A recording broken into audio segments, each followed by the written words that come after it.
जिले की हलचल। आकाशवाणी लखनऊ से प्रस्तुत है जिले की हलचल। आज सुनिए कन्नौज और लखीमपुर खीरी जिलों की हलचल। पहले सुनते हैं कन्नौज जिले की हलचल। आलेख और स्वर है रवि कुमार द्विवेदी का।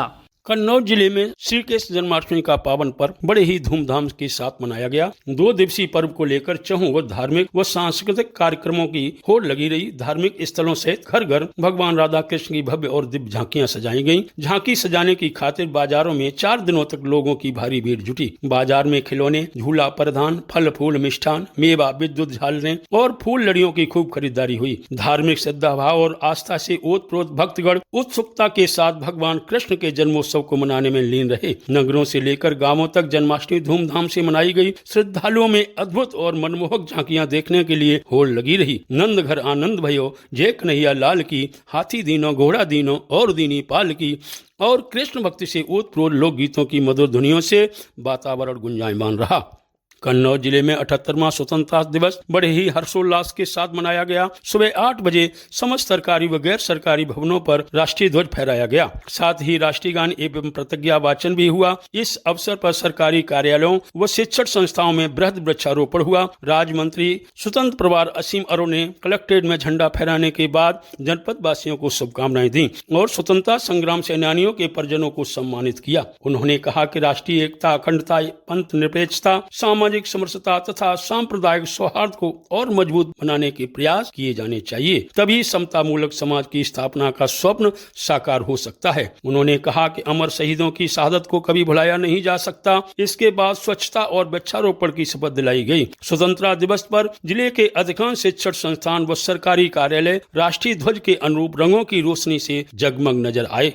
कन्नौज जिले में विभाजन विभीषिका स्मृति दिवस के अवसर पर प्रदेश के राज्य मंत्री स्वतंत्र प्रभार समाज कल्याण विभाग असीम अरुण ने नगर में आयोजित कार्यक्रम को संबोधित किया। उन्होंने कहा कि देश के बंटवारे के दौरान नफरत और हिंसा की वजह से लाखों लोगों ने संघर्ष किया और बलिदान दिया। उन्हीं की याद में विभाजन विभीषिका स्मृति दिवस मनाया जा रहा है। 14 अगस्त 1947 के जख्मों को कभी भुलाया नहीं जा सकता है। कन्नौज जिले में हर घर तिरंगा कार्यक्रम के तहत जिले भर में तिरंगा प्रभात फेरी निकाली गई। तिरंगा यात्राओं के द्वारा आम जनमानस को प्रेरित करने की कोशिश की गई। नगर क्षेत्र के 1.5 दर्जन विद्यालयों के 8,000 छात्र छात्राओं तथा 200 से अधिक शिक्षक व शिक्षिकाओं ने प्रतिभाग किया। इसी तरह नगर क्षेत्र गुरसाईगंज और छिबरामऊ में भी तिरंगा यात्रा निकाली गई। सभी छात्र छात्राओं ने हाथ में तिरंगा थामकर लोगों को प्रेरित किया।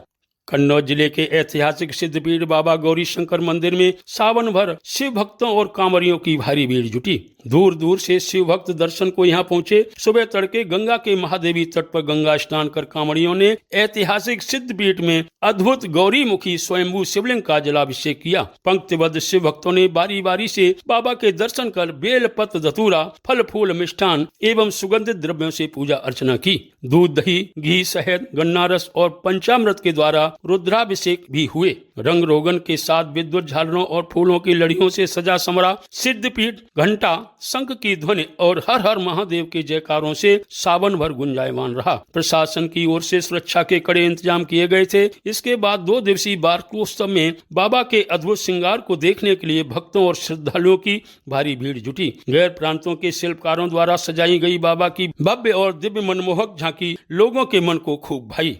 कन्नौज जिले में स्वच्छ भारत मिशन ग्रामीण फेज 2 योजना अंतर्गत चालू वर्ष में गंगा एक्शन प्लान के तहत गंगा किनारे के गांवों में शौचालय और solid and liquid waste management plan का निर्माण होगा। अब तक 352 ग्रामीणों ने शौचालय के लिए आवेदन किया है। गंगा किनारे बसे गांवों का गंदा पानी गंगा नदी में जाने से रोकने के लिए गांवों में solid and liquid waste management plan और वाटर डिस्चार्ज एवं सोक टैंक बनाए जाने पर जोर दिया जा रहा है। भारत मिशन ग्रामीण फेज 2 योजना अंतर्गत इस वित्तीय वर्ष में नवीन लक्ष्य 13,813 निर्धारित है। जिला समन्वयक अनिल कुमार ने बताया कि गंगा के किनारे की जो गांव पंचायतें हैं, इनमें जैसे ठोस और तरल अपशिष्ट प्रबंधन के अंतर्गत शासन स्तर से प्राथमिकता दी गई है, जिसमें ठोस में आप नाडेप का काम करा सकते हैं, वर्मी कंपोस्ट का काम करा सकते हैं और कूड़ा कचरा पात्र का काम करा सकते हैं और कंपोस्ट पिट का काम करा सकते हैं। गांव में जहां को कूड़ा एकत्रित किया जाए, ऐसी कोई जगह का चिन्हीकरण करते हुए वहां पर रिकवरी रिसोर्स सेंटर यानी RRC का भी चयन करके वहां पर भी उसका काम करा सकते हैं। कन्नौज जिले में प्रदेश सरकार की महिला सशक्तिकरण हेतु शुरू की गई नवीन सघन मत्स्य पालन योजना के तहत एयरेशन सिस्टम की स्थापना हेतु सामान्य व पिछड़ा वर्ग की महिलाओं को 50% और अनुसूचित जाति की महिलाओं को 60% अनुदान मिलेगा। योजना का लाभ मत्स्य बीज हैचरी संचालित करने वाली महिलाएं ही उठा सकेंगी। योजना का लाभ वह महिलाएं ही उठा सकेंगी जिनके तालाब की वर्तमान मत्स्य उत्पादकता कम से कम 4 से 5 टन प्रति हेक्टेयर होगी। योजना का मुख्य उद्देश्य महिलाओं की आमदनी और उत्पादकता में वृद्धि करना है। कन्नौज जिले की हलचल के बाद आइए सुनते हैं लखीमपुर खीरी जिले की हलचल। आलेख है श्यामजी अग्निहोत्री का।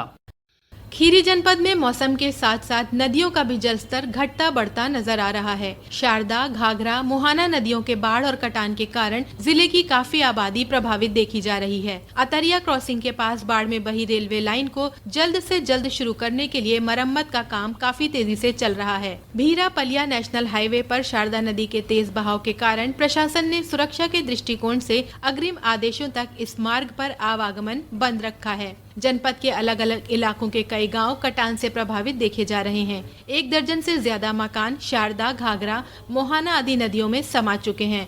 बाढ़ खंड के अधिशासी अभियंता अजय कुमार ने बताया, कटान रोधी कार्य काफी तेजी के साथ कराए जा रहे हैं। 3 जेसीबी मशीनों के साथ ही 100 श्रमिक भी काम पर लगाए गए हैं। ग्रामीण संयम रखें, आबादी को बचाने का पूरा प्रयास किया जा रहा है। जिला अधिकारी दुर्गा शक्ति नागपाल ने बताया कि प्रशासन की पूरी टीम बाढ़ और कटान से जनमानस की कोई हानि न हो, इसके लिए पूरे मनोयोग से कार्य कर रही है।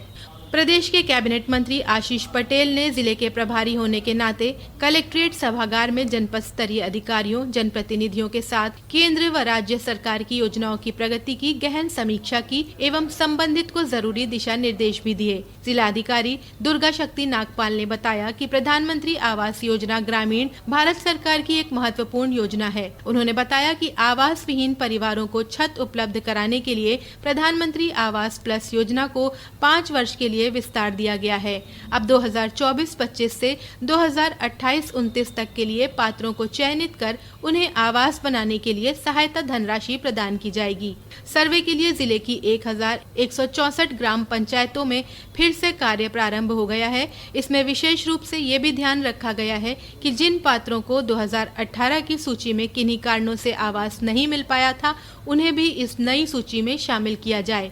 दुधवा टाइगर रिजर्व में विश्व हाथी दिवस धूमधाम से मनाया गया।